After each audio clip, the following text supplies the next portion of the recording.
So I just saw a line online that said, we always hear about the socialists talking about share the wealth, but we never hear them say share the work.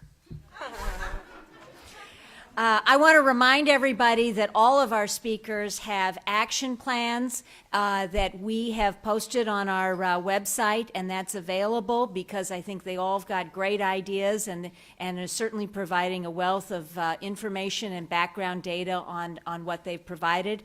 It's at our website, eagleforum.org. We also have another little link there that you can get to.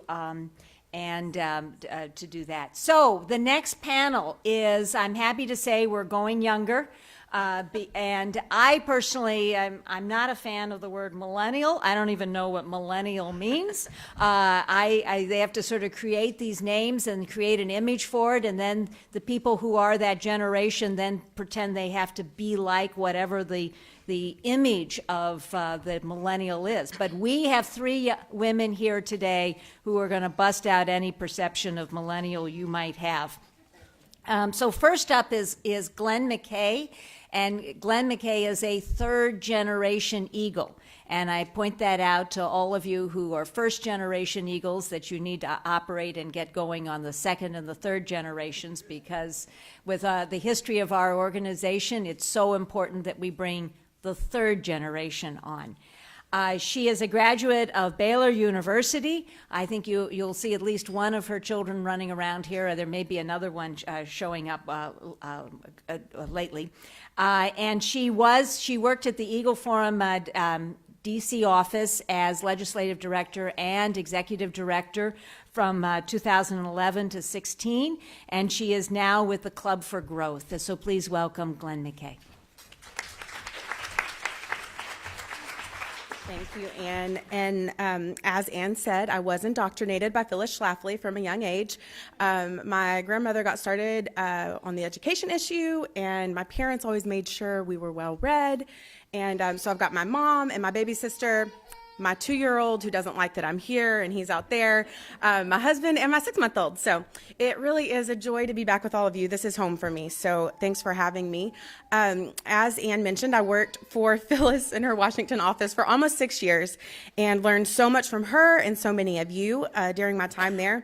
Phyllis taught me, as she did so many of you, to engage in politics and the culture with a gracious, winsome, and purposeful fire. Many of you greatly influenced me along the way as well with your expertise and tenacious spirits.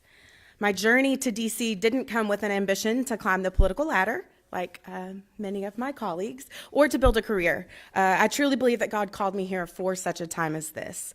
I found encouragement in the story of Queen Esther at that time in 2010.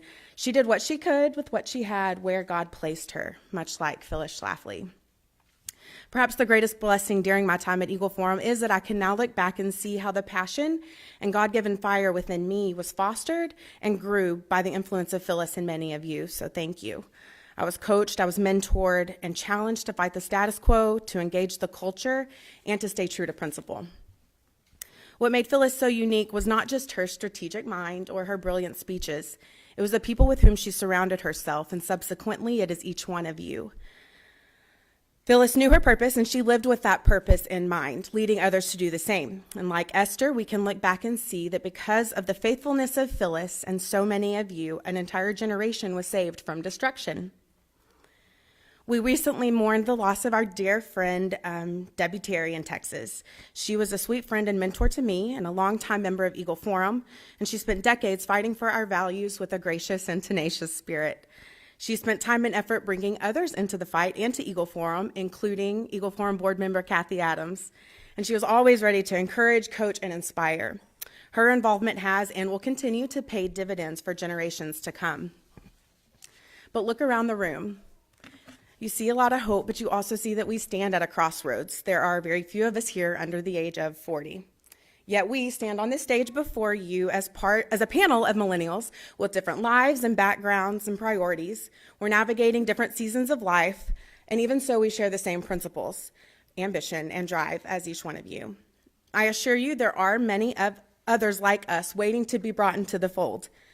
Unlike those on the left, we understand and believe that what we are able to achieve is because of freedom and opportunity in America that was gained by the sacrifices of many. Personally, by the grace of God, I come from a stable, loving, and very intentional home. I've advanced a career, I've married a purposeful man, I've had 2 children, and I willingly serve with my husband in ministry. And unfortunately for the liberals, that was all while earning the same pay as my male colleagues with paid maternity leave and without the government giving me free education or health care. I'm not a conservative because my teachers or my professors were conservatives. In fact, I'm a product of public school. I'm not a conservative because it's cool, because let's be honest, free stuff sounds really great. I'm a conservative because I was taught by my parents and my mentors to think critically. I had people in my life who engaged me intellectually and spiritually. They listened, they asked good questions, they gave me understanding. I was mentored and discipled and thereby empowered to reconcile the noise from my liberal arts education and the mainstream media with the truths and foundations of our shared ideology. Formally, I would be up here giving you candidates to support or talking points for legislation, but this time I'm encouraging you to take everything that we talk about here home to your dining table. Start conversations with your kids and your grandkids. Build relationships with the young moms in your community, at your church. My husband serves as the mobilization pastor for our church. That means he recruits, trains, sends short and long-term missionaries. And one of his greatest challenges is ensuring that the missionaries that we send understand the culture of those that they're trying to reach.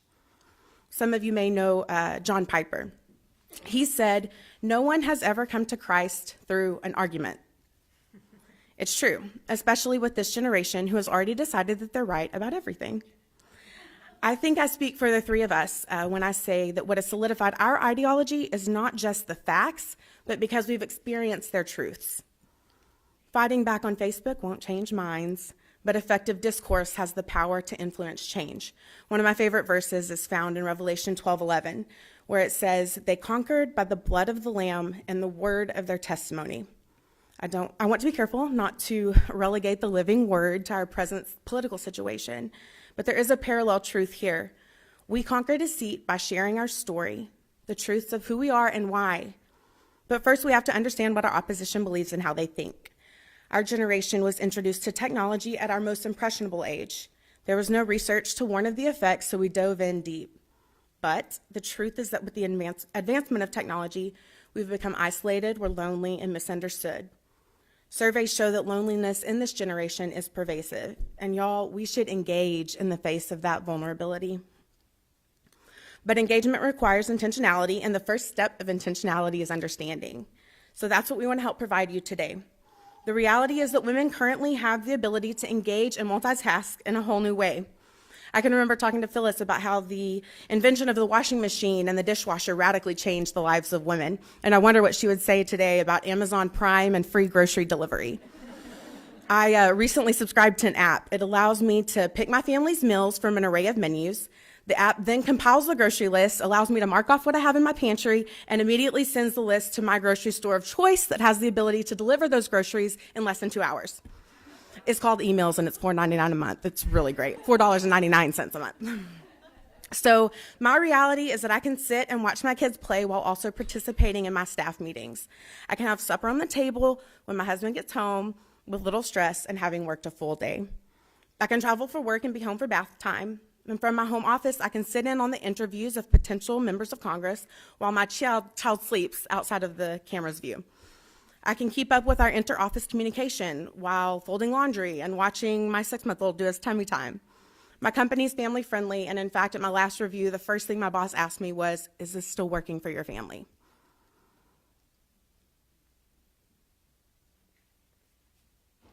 Of course, the balance of it all is daunting, but the options are limitless, and I survive thanks to the accountability and support of my village, not the Hillary Clinton type village. The truth is that we won't change the culture with a brilliant digital campaign or grand speeches. We will change the culture through relationships, by seeking understanding and by intentionally investing. This generation truly longs for that connection. But to create that change, like I said, we must know the opposition, and I have learned a lot from my new friend Bethany, who loves studying generations and what that means for each one. So and will now introduce her.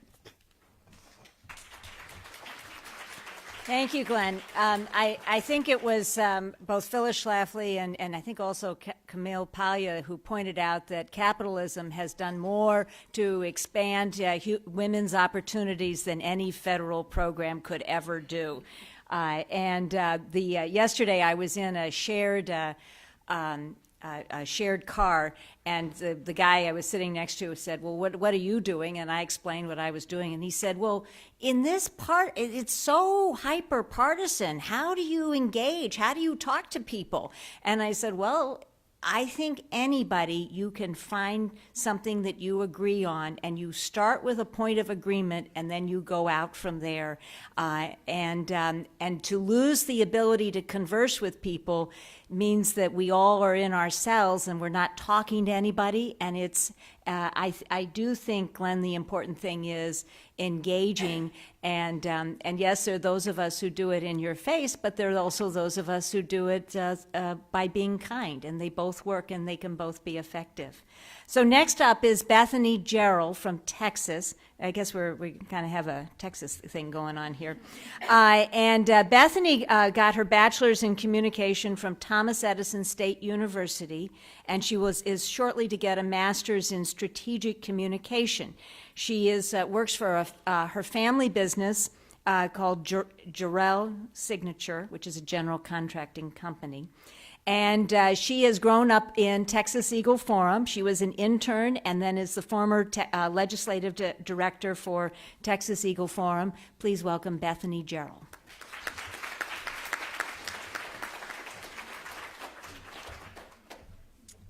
Hello, everyone. Yes, my name is Bethany Jarrell, and I was brought into Texas Eagle Forum by Tracy Bradford.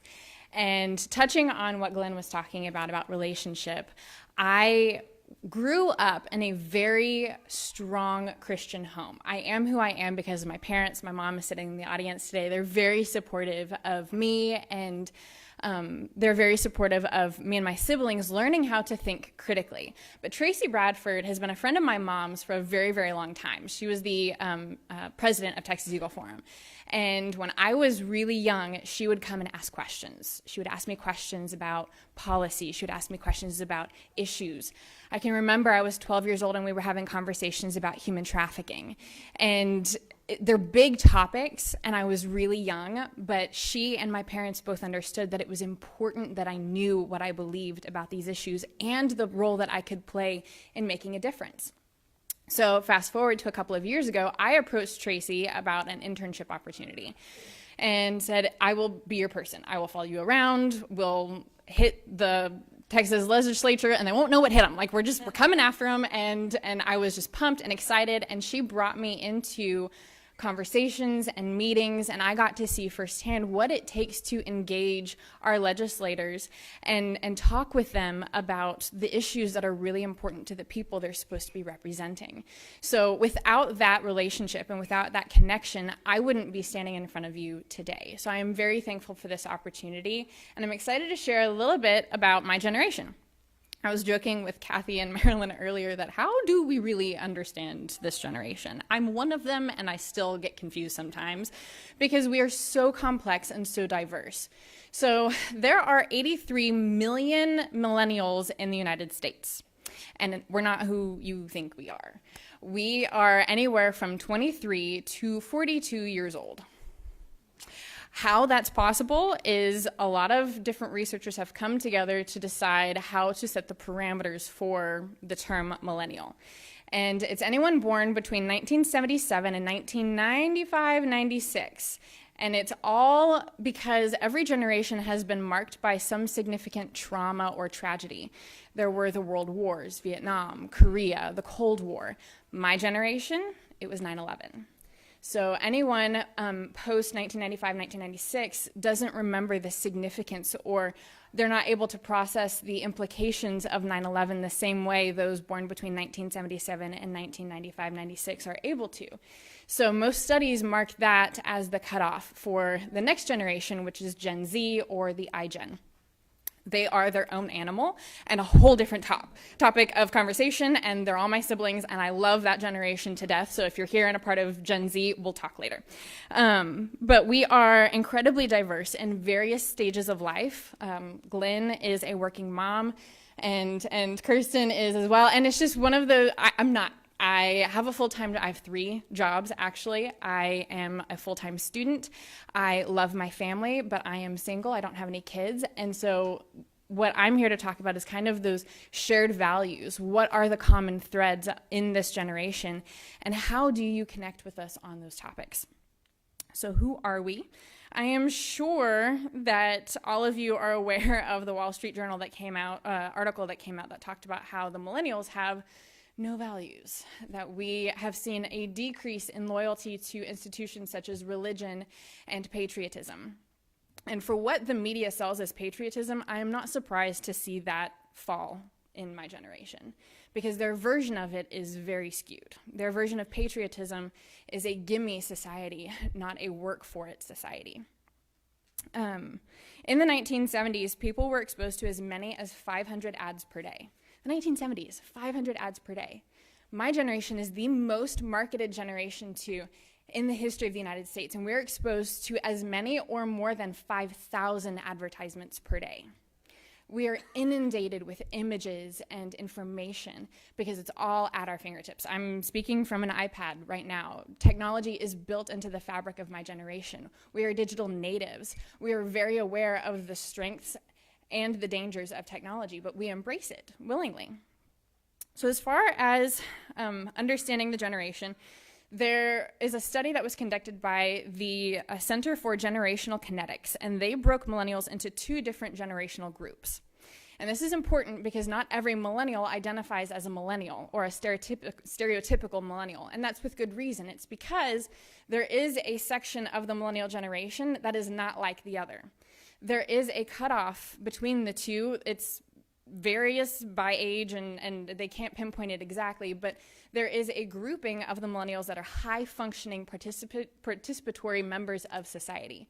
They own homes, they have families, they have jobs, and then there's the smaller portion that is the more stereotypical, non-committal, much more fluid version of the steady, committed version of the millennial.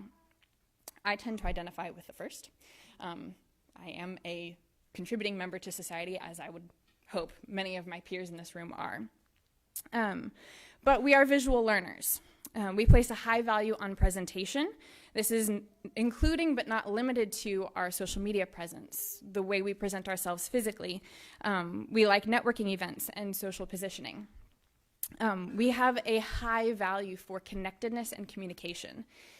We are a very lonely generation, but it's because we are yearning for that connectedness. We are yearning for the relationship between humans, and it all has been relegated, or much of it has been relegated to the digital platforms, but they can be reached there. You don't have to only reach them through technology, because the art of hospitality brings people into their homes, and that is something that my generation is desperate for, and we are trying to find new ways to incorporate that into our own lives. We are very entrepreneurial. I think this is the best way to connect with the millennial generation. We are very entrepreneurial. When asked, most millennials say they want flexibility, the ability to set custom hours and work at something they love. Most of us are becoming entrepreneurs, and 66% of millennials want to start a small business. So the buzzwords aren't free market and capitalism. For us, our buzzwords are small business and entrepreneur. We care about stuff. We care deeply about issues, and we want to create a place to solve problems that we see in the world. Roughly half of my generation has what we call a side hustle. I mentioned I have 3 jobs. It's not because I'm just overly ambitious. I love what I do. Each one of my jobs meets a different need that I see in myself and in the world around me. We are the most connected generation. A young adult in the United States has more in common with another young adult overseas compared to any other generation in history. We are very socially and environmentally conscious, and we want to see ourselves as the next great generation. we are the generation with the passion, the technology, and the ability to make a difference in what we see is wrong in the world. So there's a lot of studies and a lot of research that we are actually going to be posting for you guys if you want to dig deeper into some of these areas of the millennials. But those are just that's like a broad view snapshot of who we are and why we care so deeply about what we do and how you can be connected with us. So I appreciate all of your time. Thank you, Bethany. Well, you know, the poster child for millennials right now is AOC. So we clearly need a non-AOC, another, you know, as someone else who is a better example of it. Hopefully one of the three of you will be able to fill that. Our next speaker is Kirsten Hasler, and she is the executive director for Eagle Forum in Washington, D.C. If you have any interest, any questions about Hillsdale College, let me tell you, she is the person to talk to. She is she went to that school and will happily open doors for any person who wants to apply there, because she is a big proponent of that college and the education that she got. But she also worked on Capitol Hill for Congressman Rothfuss, and then she also worked for Governor Scott Walker. So she is well equipped to be our eyes and ears in Washington, D.C., and please give a warm welcome to Kirsten Hasler.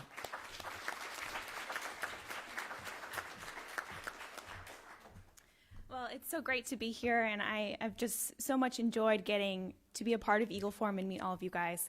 As Ann said, I love Hillsdale. It changed my life, and it really has launched me into who I am today, and I just feel so indebted to the education I received. And I'm so grateful for these two women who came before me, and I will echo a lot of what they told you guys. So I also was privileged enough to grow up in a great home, in a good Christian home, with parents who cared so much about the life that I had. They guided me in my education and really launched me and encouraged me to learn how to think, not what to think.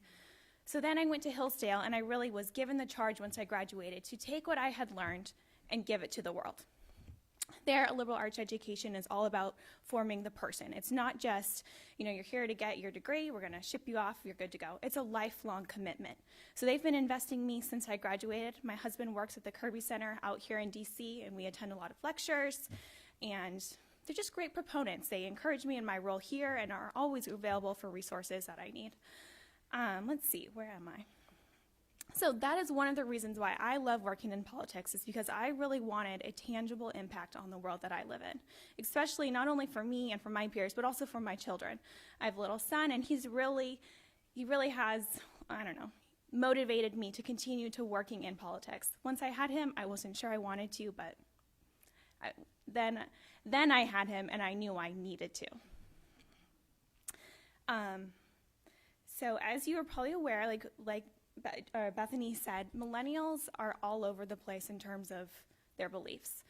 Eagle Forum can really step in and help guide us. A lot of millennials believe in traditional marriage, and that's why we see a lot of my millennial friends getting married, but at a later age. What I think they're missing is the benefit that marriage has in the younger years. You don't need to date for 5 years. It's so much fun to be married to your best friend. But they were never taught that. You know, they might have divorced parents, or they don't have aunts and uncles or grandparents who can help to give them that information that we learned. So that's really where we can step up and step in. Another huge outlet is social media. I know it's a dangerous tool, but social media is the primary means millennials find out news. They no longer use newspapers or even watch television. I know I don't have cable. I use the internet to find my news most of the time. To reach our peers, we should engage them in this.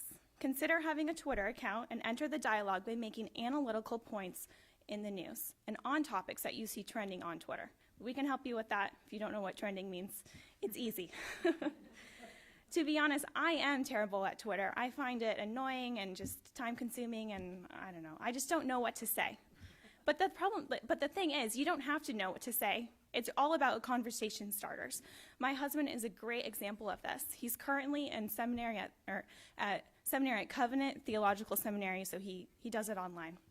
But he has found a community of PCA pastors and church leaders in Twitter, and they engage in religious issues related to American politics. And so he's really found that intersection and this really unique community on how to further expand his world knowledge, but also those around him in the Twitter sphere. Another, like I already mentioned that you can take us under the wing, but on top of that, we also should be encouraging mentorship roles. So if you have young women in your church or in schools, or your children are friends with young women, that's a great opportunity for you to be able to mentor them. Bethany got to intern. That's also another great way.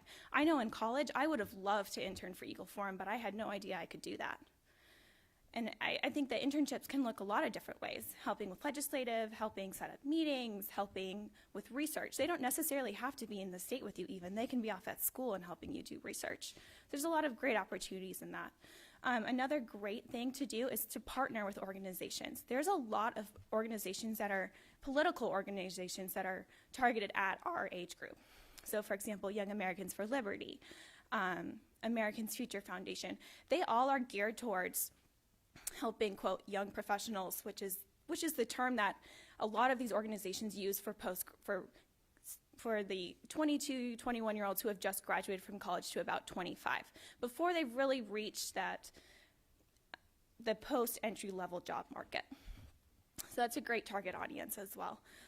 The other outlet that is really popular with us are podcasts and guest blogging. Podcasts are very all over the spectrum, but a few of my favorites are Risen Motherhood, and it's all about, I would say they're probably about 30, 35-year-old mothers, and they really provide biblical guidance on the season of motherhood. And so those would be great opportunities for you to come in and talk about how our values at Eagle Forum really align with motherhood. And then besides that, there's also many other blogs you can find online. I'm happy to help connect you with some of those too that I follow. The last thing, I think that was it. Oh, and then of course we cannot forget that we have allies in local political offices, in your community, in your churches, in nonprofits, in businesses. And so those are also all great ways to figure out, events to partner with, and also to find people and find common interests and help bring them into the Eagle Forum circle. So thank you again. I'm so happy to be here and very privileged to work for Eagle Forum.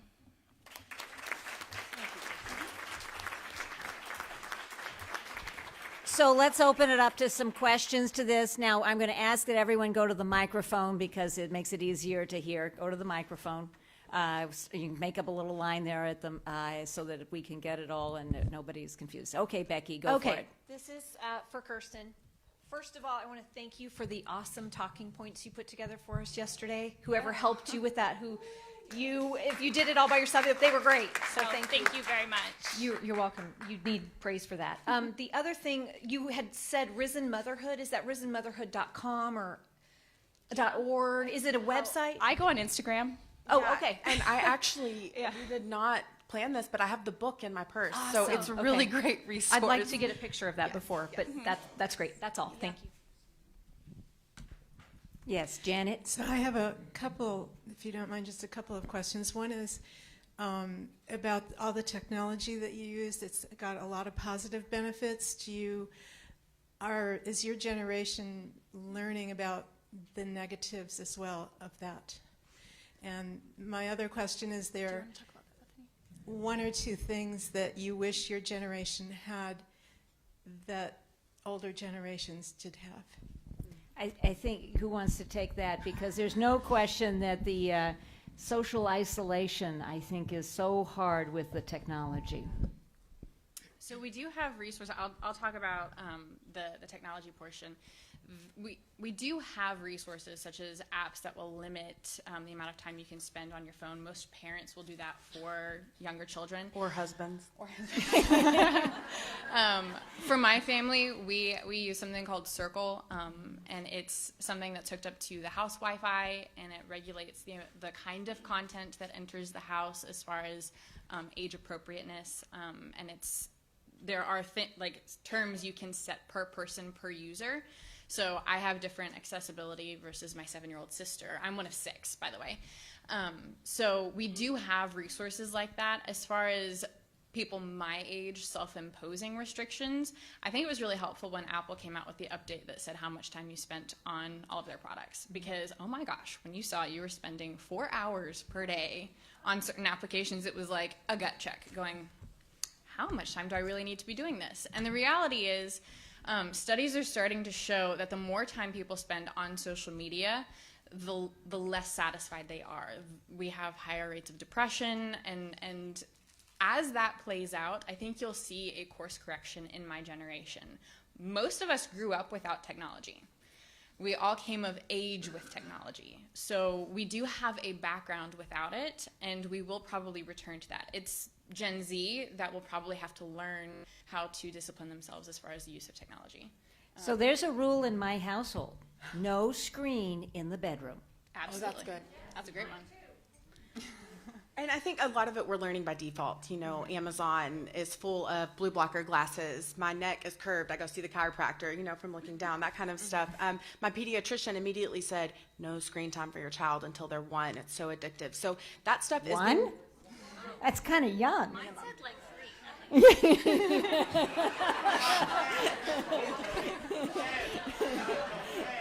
I heard a tech executive say the last child who gets an iPhone is the one who wins. It's good. But all of that information that's coming out of Silicon Valley and how they raise their children, that kind of stuff is being passed around. Without technology. Right, right.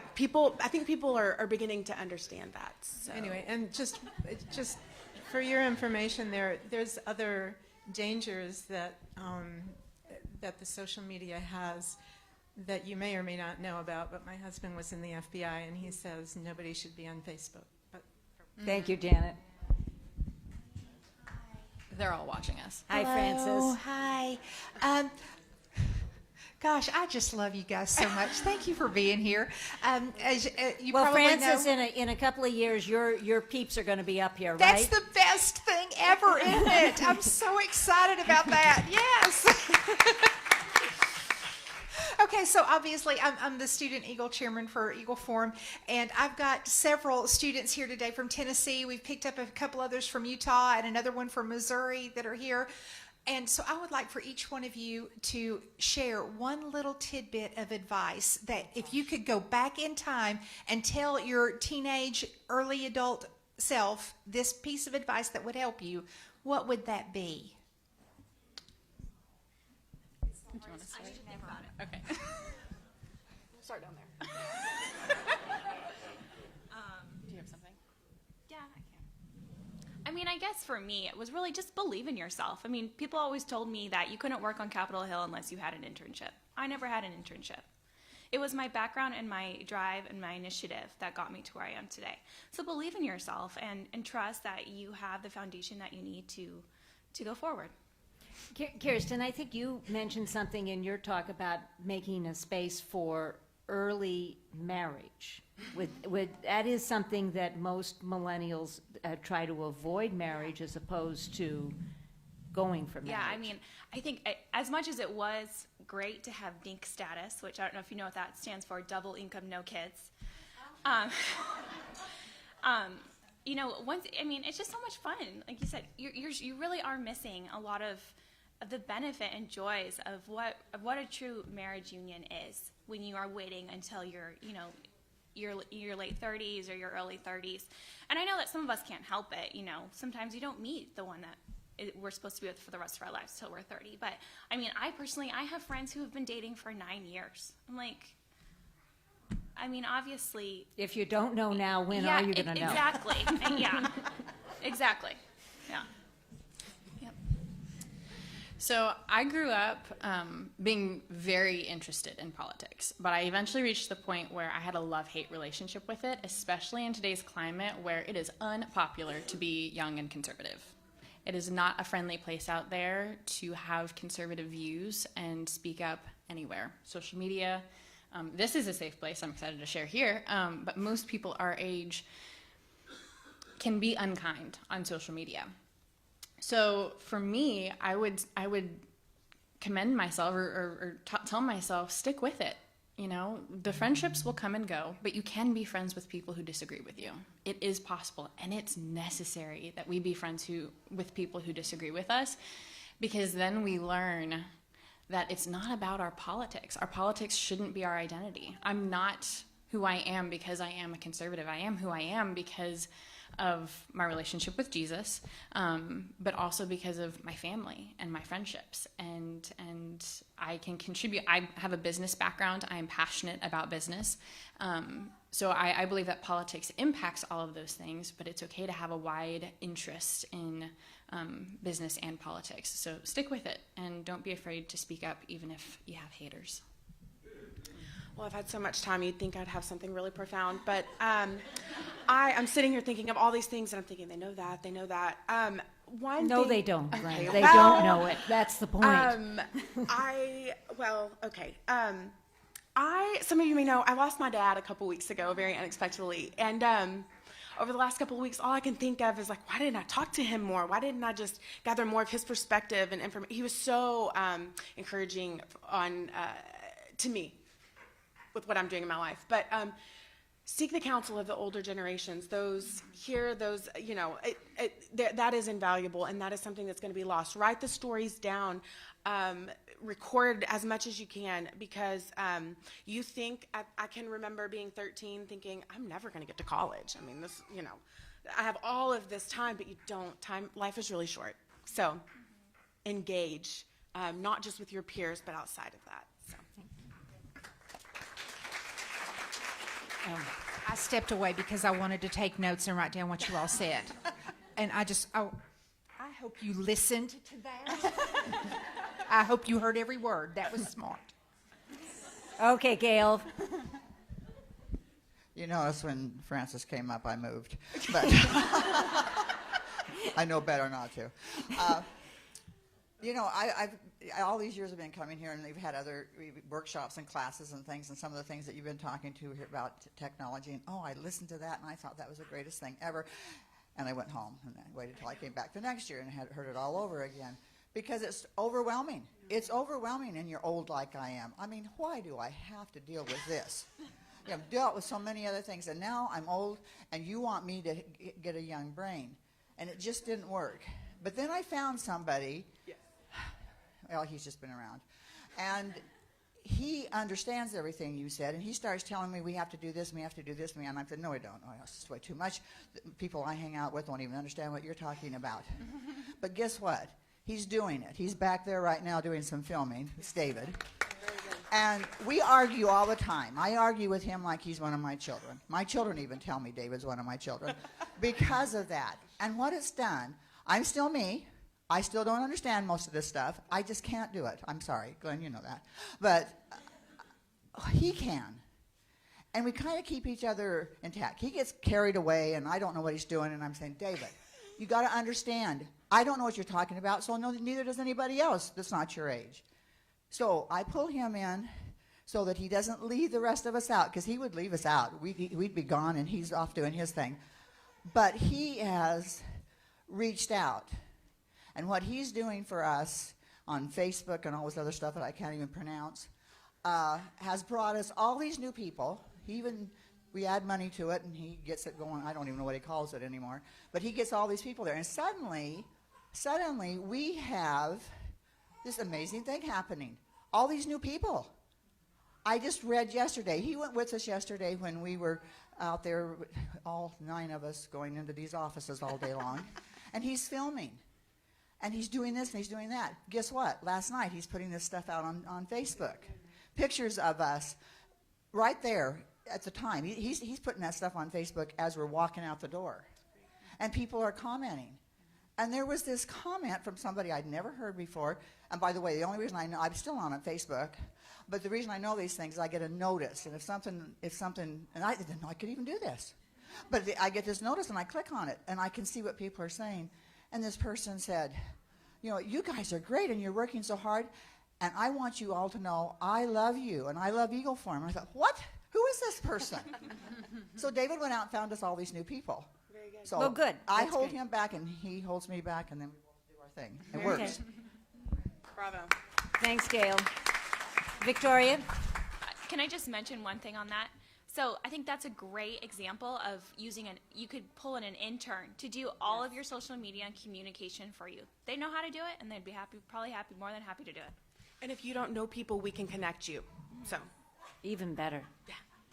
The one thing I didn't hear us talk about that I think would be valuable, and you guys might have some good ideas about this, but we're finding really with the younger crowd, because they're more tech savvy, it's really enhancing what we can do when we politically mobilize.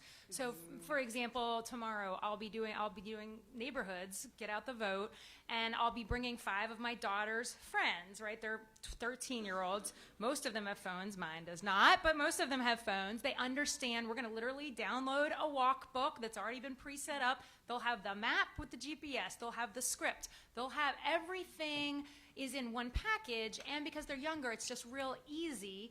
So same thing with, I think about Facebook and some of these things. I think some of us, when video was becoming really big, they had to be really polished videos. But that's not as much the case on these social media, and that allows a lot of opportunities. I don't know if you wanted to comment on anything related to how we can politically move the needle a little bit better and connect with the younger generation there's just more tools out there. Thanks, Victoria. I think the left has made the political action very exciting to the young. We just have to bring the young over to us because they've made it sexy. yeah, absolutely. So, comments? Who wants to take that on? Well, technology, my husband texted me and he said, hit hard on how this generation is looking for a cause to come behind. They just don't know the right causes. And he's exactly right. We sit in this, we have a community group that meets at our house every Sunday night, and strong Bible-believing Christians, good people raising their families just like we are, and their political views are, I forget this is being recorded, but what? It's what they see in the media. Anyway, it's dumbfounding. They do not know where to go. So that's why you have to go find them. And Victoria is exactly right that it goes beyond the media that we're talking about. We hit on that because that's how we learn and engage, but people desire something more. I promise you that. I'm dying for a mentor right now. I can't find anybody to mentor me. But it's something, we want that connectivity, and we really want to be told how to reconcile all these things that we see and know aren't right, and know how to talk about it. So you all know those things. So go find you some young people to tell what to do. Yes, sir. You have a question? You want to introduce yourself? Yeah, Tom Cacadelis, North Carolina. I'm also with Family Research Council. The question I have has to do with the partnering relationship that I'm seeing beginning to happen in North Carolina with young people who are involved in church, just in general, but also their indifference to race as much as it's in the news and every other place. There just doesn't seem to be the barriers that previously existed. In your worlds, what do you see happening with regard to our connection in the African American communities, Hispanic communities, that would help us at your generational level that maybe aren't as available to us as we've gotten older, or isn't happening as much as we got older? Who'd like to take that one on? Big question. Yeah.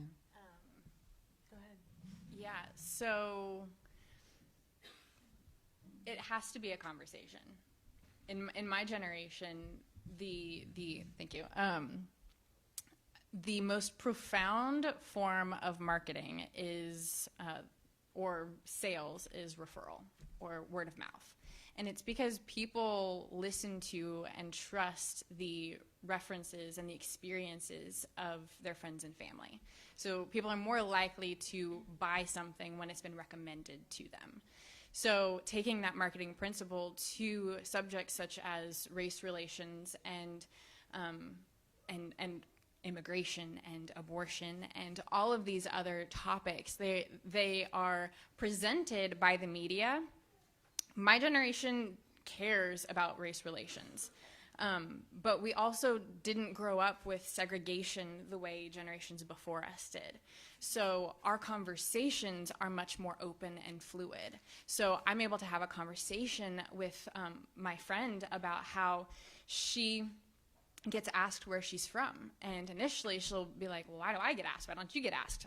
Well, I'm from most of Europe. I'm a conglomeration of most of Europe, whereas she's from Cuba and other African countries, and she finds herself responding negatively because the media tells her that's how she's supposed to respond. But when we have the conversation, and I'm like, so where are you from? She's like, well, I'm from these places. I'm like, it was just a conversation. So taking it down from the highly volatile networking platforms like Facebook and Instagram, have the conversations with the people you know, because there's trust there. And it's a much healthier dialogue than trying to keep it on social media where tone is not understood. You can't read people's facial expressions, so our subconscious can't interpret what the other person is trying to say. We just read the words, and everything can be misconstrued. So conversation would be where I would start. Anybody else for comment on that question? Okay, Julia? I would just say that I think identity politics has really heightened race relations in our generation. And unfortunately, people are identifying themselves more by the color of their skin rather than by, that they are a human being made in the image of God. So I think divisive, like she said, on social media, it's really easy to write divisive language because you cannot figure out the tone or the facial expression of the person. So when we are trying to have discussions, we need to be making sure we are aware that social media has that power and that influence. So I would just always have that cautionary, telling you that in your mind as you're doing that. It's kind of a double-edged sword, but. Yeah, I was just thinking that Scripture says that a wise person makes truth acceptable, and I believe that starts with relationship, as you all were saying. And so I have found, as I interact on a regular basis with a lot of 20, 30, 40-something women, primarily either they're single or young mommies, is to create a relationship initially and care about what they care about and what's on their heart and what they're concerned about. And the way I find that out is by asking questions, right? And as Anne said, I think you can find common ground no matter who you're talking to. What I have found, though, is the majority of young women who are Christians hold to a very left-leaning perspective. And that tells me that they got that primarily not from Scripture, but from the media and other forms of communication, perhaps through school, through education as well. So I'm wondering, just in terms of what issues would you say are really on the hearts of your generation? Of what do you really care about, and how would we approach that with someone that we have the opportunity to interact with? So I'm thinking, like, even within the context of the Bible studies that I lead through my church, these are all just really solid, beautiful women, and yet they are so confused with regards to even life issues and all these issues that you would think are a no-brainer, for us as believers. So it's not as easy as you think. So I'm just curious, how would you what are those issues, but also how would you introduce those kinds of conversations? Who wants to go first? I can just talk on that. My experience at my church is, so I go to a church here in Arlington, and Arlington is a very diverse city. I think it has like over 60% Latinos. There's a huge Ethiopian population, and then Caucasians. And so we have really struggled with introducing, of course, I go to a PCA church, which is primarily Caucasian, but introducing minority groups into our church. And a lot of people that I have known in our community are very concerned with race relations. And that is a huge thing for people our age. And for me, it always seemed like a no-brainer. Like, I was taught that all people are equal no matter what. But unfortunately, I really do think the media has created a very divisive culture, and people do identify with the color of their skin and they are judged by that rather than their ability. And I think, when we are interacting with people our age and we're talking about race relations, that's something that we should be talking about the character of a person and how, yes, it is very special that we are all different, and that is a great thing to be celebrated. And yes, we need to be providing protections for all people and celebrating a culture. And a great thing about America is that it is a huge blend of everyone, and that's something that I think that we have really lost sight of, and also understanding that we bring so much to the table when we're sharing and all of that. So I don't know if that really helps. But. I think, too, we, so much is led by our hearts and our emotions. So what do I feel called to? What inspires me versus I need to put food on the table for my family, so I'm going to work a job for 30 years, What I find, these issues that we work on are so vast and complex. It's not easily relegated to a platitude on Fox News, but so many of my friends don't understand that. It's supposed to be these 3 talking points, right? So in order to actually get to the heart of an issue and think critically from A to Z, you have to have a conversation about it and effective back and forth. Does that make sense? Yeah, so I'm thinking on my personal Facebook page, I don't put those comments out there at all, because for me, it's all about building relationships. Yeah. I know people are watching me, and I'm not going to use that format to start difficult conversations, if you will. I want to win people. Difficult conversations always need to be eyeball to eyeball. That's exactly right. Bethany, you have a... Absolutely. So as far as issues that are we care about everything, and we are a very passionate generation. It's very much being steered in the right direction. We didn't necessarily care about immigration policy reform until the media blew it up in our faces and said, this is wrong. I'm all for immigration reform. I was before the media told me to care about immigration reform. It shouldn't take 10 years for someone to come to this country legally versus just coming quickly. Like, we should have processes in place for people to come and experience life here in America if that's what they choose. But the media takes the story, spins it, and makes us enraged. And rage mobilizes the left's voters. But rage is a very short fuse. It burns out. So they create these scenarios for people to get really angry about something, especially right around elections, and something happens. So being the steady, continual conversation on a vast majority of topics, having conversations in person with people, sharing relevant information that can be bipartisan. I am very, very passionate about human trafficking. It is a bipartisan issue. We do come up against opposition, which is mind-blowing to me, but some of these issues we can find common ground on first before we get into the more sensitive, volatile subjects. And those are conversations you can have on social media, and you can mobilize people in that direction. So, yes. Well, thank you all. I think this panel illuminated us on the younger generation.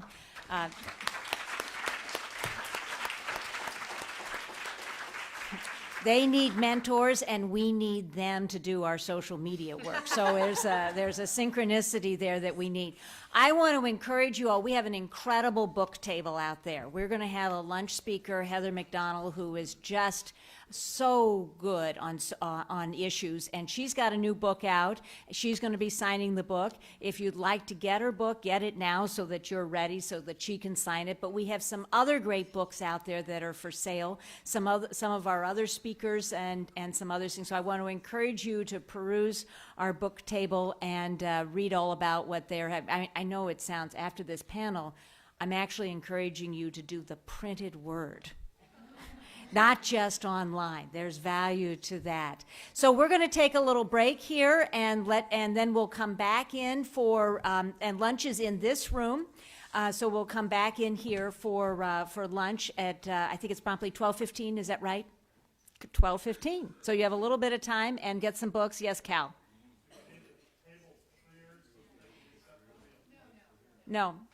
No, you can leave your stuff at the tables unless you want to hop to a different table and meet up some other people. Thank you all very much.